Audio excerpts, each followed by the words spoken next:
Maybe you're a $100 million company and you're always writing checks, and it's rather than the transfer back and forth. And I know a lot of small businesses that live out of their checking account. That's wrong, and they do it for convenience, but that's wrong. And even though you should have some sort of treasury function, and you don't have to have a treasurer unless you're a real big company, but a treasury function, and that treasury function is handled by the financial person. And it keeps track of that. He also keeps track as interest rates go up or down. I mean, he's on the back of the bank telling, interest rates dropped, 200 basis points. That means 2%. We need a readjustment. Of course, the bank will come back. Oh, fine, Dave, we'll give you a readjustment. And then when you get the paperwork, $5,000 fee to readjust it. That eats up the readjustment. Fuck you, I don't want to pay a $5,000 fee. So you negotiate them down to $1,500 or whatever it is, or in some cases, if they really want your business, we'll do this for, feeless. We won't charge a fee. And it's again, and at her size company, it's somebody that needs to keep track of it, a few hours a week.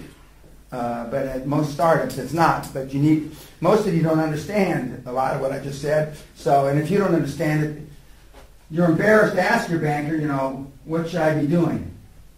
And he really thinks you're a doofus. How can you run your business if you don't want, did you go to school? That's what he's thinking. That's not what he's saying.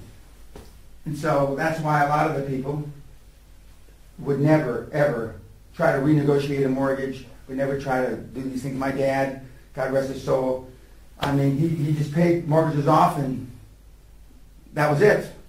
The interest rates changed, 75 times in the time that he owned houses, and he never would think of going in and change mortgage rate. He would never thought of calling up credit card companies twice a year to pound them and renegotiate your credit card, because the increases come without them telling you. And unless you read all the fine print, and nobody does, on the third page of that shit. And now they don't even send you statements, so you got nothing to read. So you got to go online.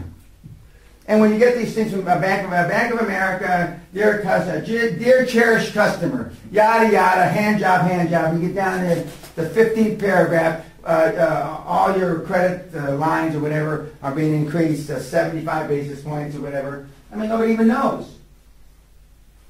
And when Paul was here, who retired, the former assistant, he used to call up, a couple times, every 2 years and pound interest rates down.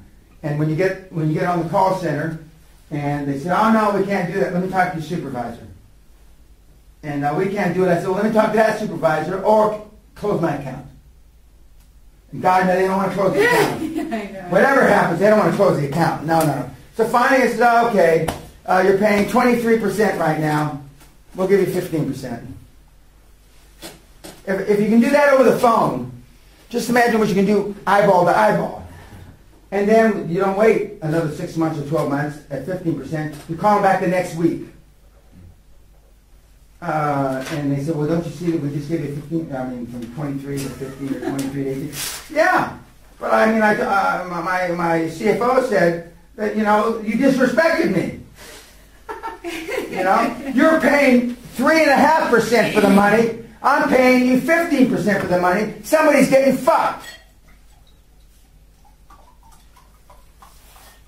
But I mean, in a big company, this is like a full-time job. That's why they call it the treasury.